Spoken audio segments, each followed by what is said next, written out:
What is behind that title, and what is the concept of that? Ogden's Nut Gone Flake.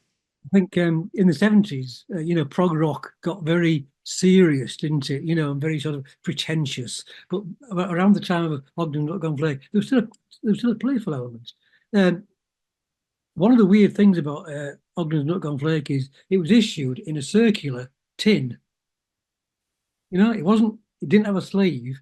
It was circular, and it was modelled on uh, smoking tobacco. No, originally when you went into the tobacconists, you didn't get cigarettes or whatever. You got a little tin of tobacco and you rolled your own. And that's what it was. Ogden's Nut Flake was a brand of tobacco, rolling, cigarette tobacco. And of course, again, there was like a bit of an in joke in there because when you roll your joint and you sprinkled it with cannabis or something, that was part of the in joke. But that's what it was based on. It was based on this.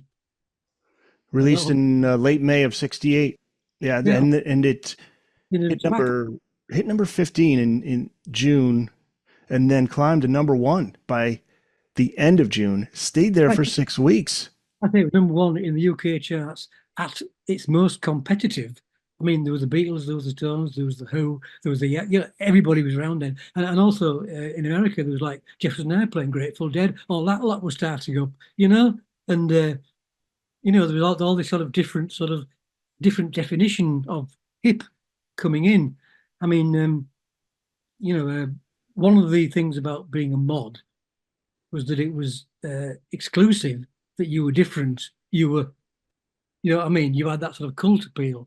But increasingly, mod got bigger and bigger and bigger, and everything was mod. Mod had its own magazines and all this sort of thing. And you felt, well, it lost that exclusivity. But instead, there was all this kind of psychedelia moving in, and that was even hipper, that was even trendier. So all these bands, little mod bands, they started psychedelicizing, and I suppose that's what the Small Faces did to an extent. They were sort of using studio technology